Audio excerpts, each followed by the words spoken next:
Hello guys, I am Savok and welcome to another episode of Anatomy of Great Games. And I've taken a slight detour because I have picked out a light tank game and I was going to go, some more kind of mid tiers, maybe mediums or heavies, but I saw this game and I just had to do a video of it because it is the highest base XP I've ever seen. It's probably the highest WN8 I've ever seen. Admittedly it is on a light tank, but it's still an awesome game.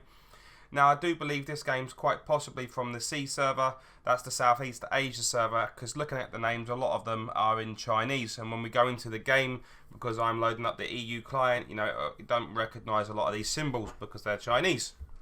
So, now I leave out the Southeast Asia server quite a bit, I don't do much for them guys. For some reason, the communication between their WG department and R1, we don't get things to give to them, so I did include them in my own self-funded giveaways, but I can't afford to do that at the moment.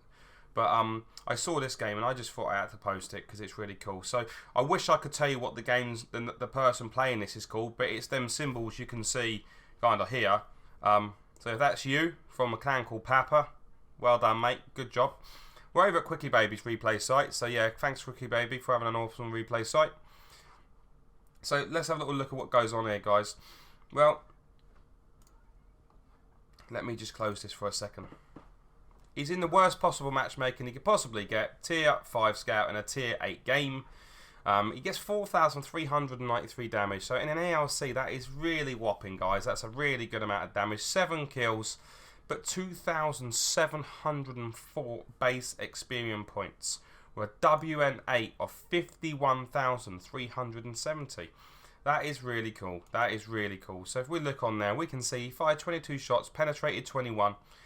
Of the damage done, almost 2,000 was at a distance of more than 300 meters, and he got 2,239 damage by spotting or detracking. He also travelled just under 7 kilometers, so he'd done a fair bit of manoeuvring. He bagged himself an Orlex, a Top Gun, High Caliber, Defender, Patrol Duty and Tank Sniper. So the fact that he's got a Defender medal in there, Patrol Duty, Tank Sniper, all these ones tells you the sort of game you're about to experience. And what I looked at when I was watching this game, we got a good bit into it and I thought, wow, he's still got 2k more damage to do yet. And he played a really solid game. So, and there's some really good little things if you're a budding young scout player. But no matter if you play scouts or not, this is a really enjoyable game to watch. So let's go to the battlefield now. So guys, here we are. We are on Malinovka. We're on South Spawn. It's a standard map. And as I said earlier, it's a tier 8 game, tier 5 scout. You can see all these squares and blocks are quite simply Chinese symbols or symbols that the computer don't recognise because of the server difference. But looking at the team, the friendly team has got two more top tier heavies. It's got an equal amount of top tier mediums, but the enemy team has another tank destroyer and artillery in that. So it's a nice little makeup here. The friendly team has one more scout tank, and on this game scout tanks does mean the difference in this map. So let's see what he does. He's got 3 marks of excellence. We can see he's running binoculars, premium consumable with regards to medikit, a standard engineering kit, repair kit, and also the gasoline. The Spar Panzer 1, so he's moving off into a forward position, but look where he goes. This little bush here, this side's equivalent to the bush at E4 with binos, nice little spots there, so he's almost certainly got the spot on the levee there. And the Tiger. So, this guy's name is written in Chinese, so let's just call him, I don't know, what should we call him? Should we call him Yan? No, that's more like Chan. Let's call him Chan. Like Jackie Chan, because he fights like Jackie Chan, like he's a super World of Tanks kung fu fighter, so let's call him Chan. So Chan, in a bush, double bush now, using the trees for bush there, puts the shot in. I don't know if you noticed that, he's got bush here, and he's got the tree in between, so that's acting as double bush. So although he might be able to be seen by other stuff, he cannot be seen by this 12T. He's now got double bush against his M4A1 Rev. Makes the shot count, lovely little shot. The bush is in the middle, providing a second layer of protection there. And as you can see, he's fired there 2 shots and he's not been spotted. Now, what are we seeing now? We're seeing the same as what we see in other Unicum level games. A couple of shots fired. He's moved forward. He's made some spots. He's got a bit of damage. Now he's relocating. He's gone to a different part of the map. He's recognised that now at this stage in the battle, he needs to be somewhere else.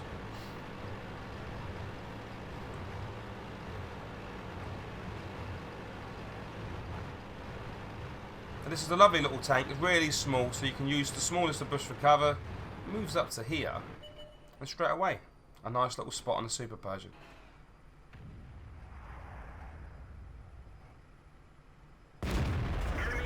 Great shot into the back side of his turret there, guys, and bagging himself his second shot there. He might have fired a blind one on the 12T that we didn't see. Weren't spotted.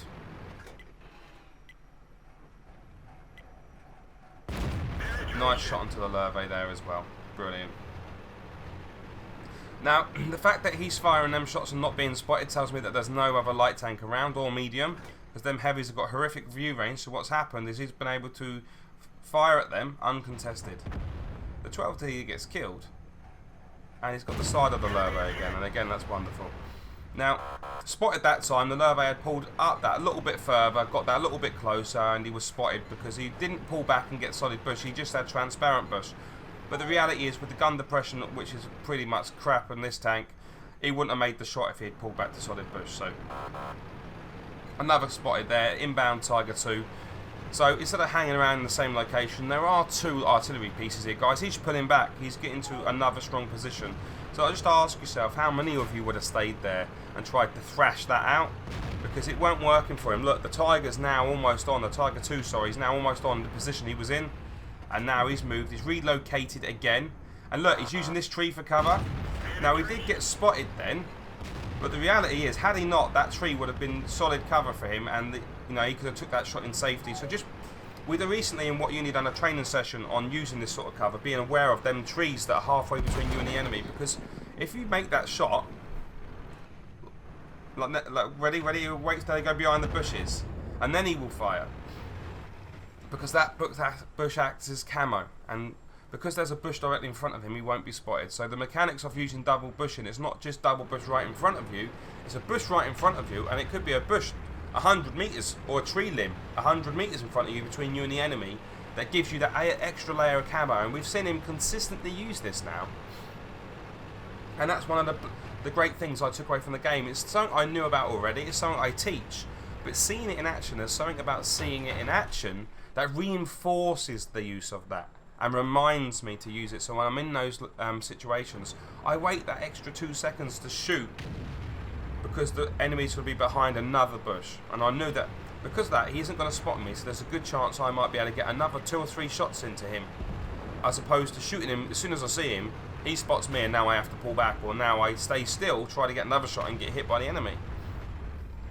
Another change of relocation here, using the bushes wonderfully, front and back towards where the enemy can be. If we just pause that there, let's just take a look at the cover he's got. He's got cover between all that there. He's got cover between anything in front of him. And look, if you go to his level, he's got cover, all these trees here.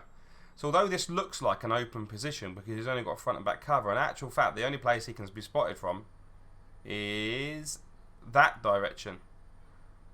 Apart from that small little gap there he can be spotted from, then it's only across to there he can be spotted from. So really, really nice use of cover there. Really nice use of cover. Remember that location, guys, if you're south spawn.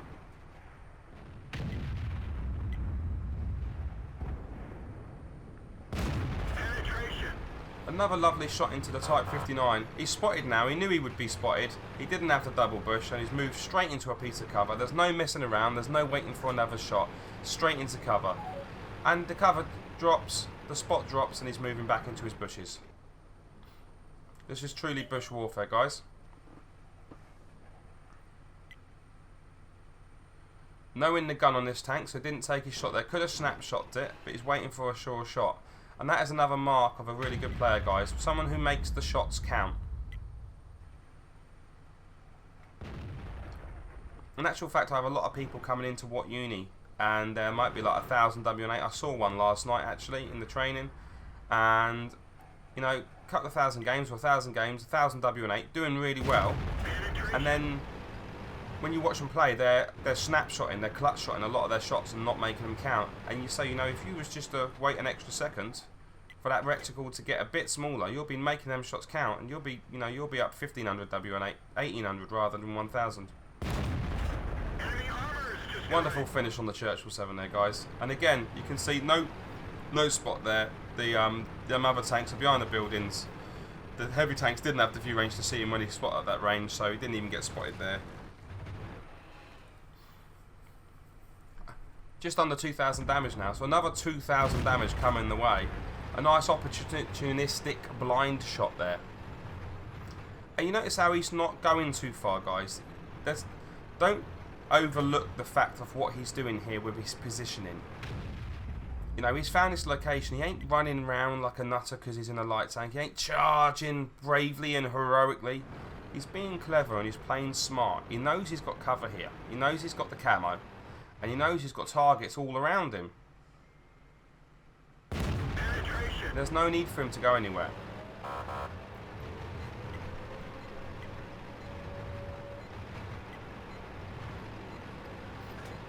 The same pattern of dodging and manoeuvring there, guys. You see, he gets spotted and then he will just move around, back up to his little bush. The SU and the JagTig are down by his base, so he's aware of that now. So he's seen that. The SU just went through the base and the JagTig's there. The IS-3 and the KV-4 are moving forward to intercept. But the Type 59 has just tried to come around and flank him. It's hit him with a shot. He was able to turn around and whack that Type 59. Sorry, not Type 54, Type 59, and kill him. So his cover's been blown here. He stayed there for long enough. He's been spotted. He's been challenged, and now it's time to move on. Another relocation. Now that position has lost its worth. The Oho will almost certainly be looking his way. So now look, reversing, keeping the tree in the way. Long reload on this gun. Another nice shot. So the bush again. He's not directly in front of a bush, look. It's that tree. That tree there. Halfway in between him and the Oho. That give him the cover there. And he put the blind shot in and made it count there as well. So that's nice.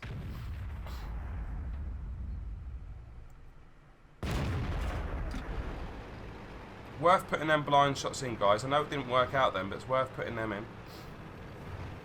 So it's worth just pausing here and like just look, see what's happened. Let's just have a quick recap. He's come up the side.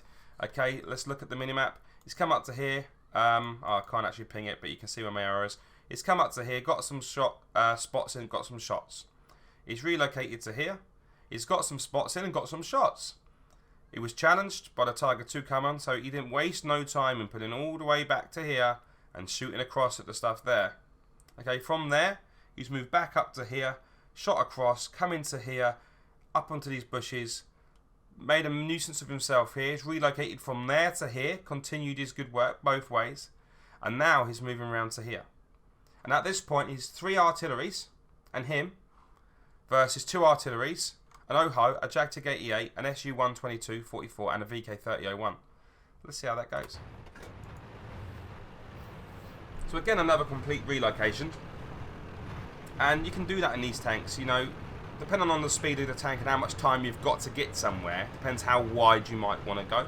In a slower tank, given the fact that you know where pretty much the enemy are, you might want to cut a closer path. But with it, this tank is very fast, so he can afford to pull right round wide. And he's got these bushes right in front of him here. Let's see what you can see. Pulls back till he's got solid bush.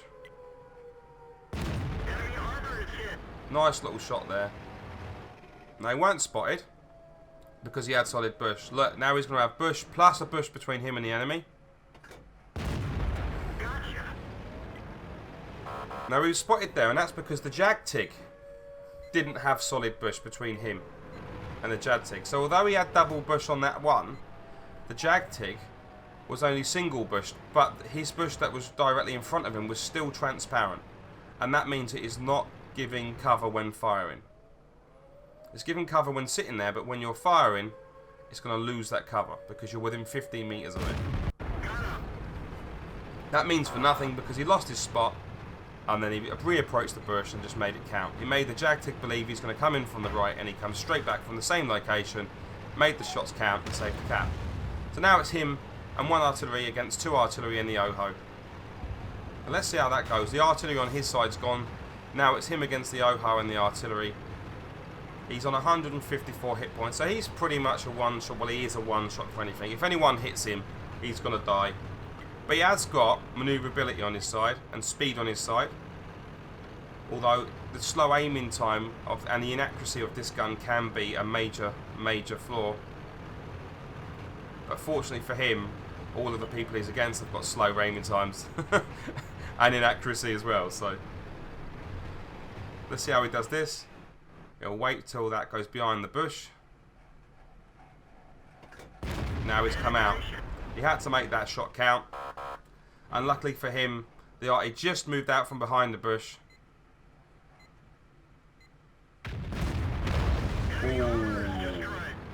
Ooh, nice. 3,719 W&8 at this point. That's a nice amount of W&8, guys. That's, damage, I mean. W&8 is 26,000. To move forward, he's seen the other RT. It's a bit of a joust. It's a joust. He's missed. He's now got to veer off. He's got to keep on the move because that RT will do him a mischief. So he's moved round now because if he carried on going around there, the Oho could get in with a snipe. The RT's missed and now he can take his time.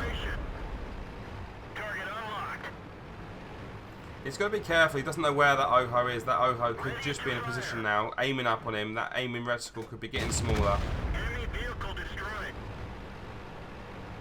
So we know he's on 4,119. We know he does about 250 shots. So we now know that some of them blind shots that he fired earlier did make a difference because he finished on 4,700. So additionally to the Oho's got 7 hit points. So we know that at least 2 more shots that he fired earlier penetrated. So that's really cool.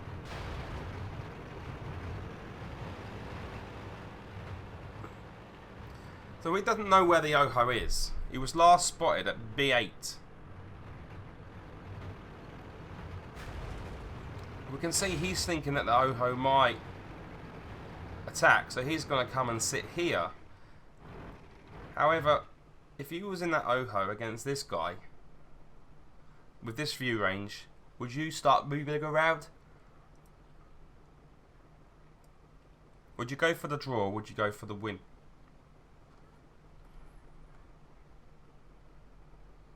Let's see what happens. I'm just going to speed it up for you guys. He decides to go for the win. If I was the Oho, I would go for the draw. If I was the LC, I would definitely go for the win. There's only a minute and a half on the clock now. 1 times 2 speed. I will slow it down once the Oho gets spotted. We can see the direction he's going. He's going to retrace the steps of the Oho.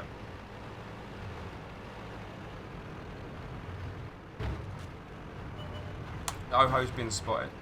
We'll take it back to times 1. He's not been spotted. Now he has been spotted.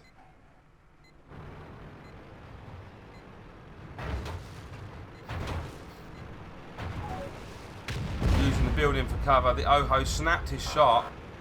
Really didn't need to do that because now the ELC's got the time to get into the position he needs to make this count. Beautiful shot to finish the game. So we saw the post-game stats. We saw that 50,000 W&8, 4,700 odd damage, 2,700 base experience points. A really wonderful game in this tank. I really enjoyed watching this. I hope you did too. I hope you can learn some of the tips from this. So the bushes, the first bush he went to is really good. A lot of people know the bush at E4, but not a lot of people know the bush that he went to at the beginning from South Spawn. And that's why they always find themselves, if you look at the mini-map, running up here and over-committing to here, and then find themselves in trouble, trying to pull back to like here, and then dying. Whereas the reality is, this South Spawn has the same bush as the E4 bush, which is really good. It is better if you've got binoculars. So you really do need binoculars to get the good spots. But you're going to get your spots there and do some damage. Anything that pulls forwards, you're going to spot. admittedly, if you can pull this off, great. If there's one scout on the enemy team, it's worth a go. But if you've got more than one scout on the enemy team, the chances are you're going to move up to here. There's going to be a scout around here somewhere, or one could drive down and spot you, or, you know, there's one could become here and spot you. But what normally happens, if you get spotted here, the enemy tanks that have come this way then have flanking shots on you. You're in a bit of trouble. So I do like this kind of G5, G6 bush that he started off in. We saw some really good bush sniping where he's used double bush, close and long range to get shots off without being spotted. We noticed that when he was spotted, he very quickly, he didn't wait. He knew he was going to be spotted. He didn't wait to be spotted. He pulled back, took some cover, and then moved off again. He didn't feel the need to relocate when it was unnecessary if he had shots that he could get safely. However, once he thought his kind of cover was blown in an area and needs being noticed, he did relocate. And basically, in the worst possible matchmaking he could ever ask for, dominated that game completely. So well done, Chan. Well done, Chan. If your name isn't Chan, I do apologise. But, you know, I'm just thinking you're a bit of a ninja, and Jackie Chan's well hard, so Chan's cool name.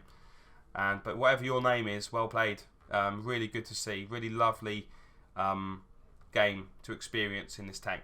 Okay, thanks for tuning in, guys. Please don't go anywhere, because more of my videos will be linked shortly. And if you enjoyed this, please remember to share on Facebook and Twitter, because it makes all the difference to my views and my subscribers. I really do appreciate that support. Bye bye for now. Sir Havoc signing out.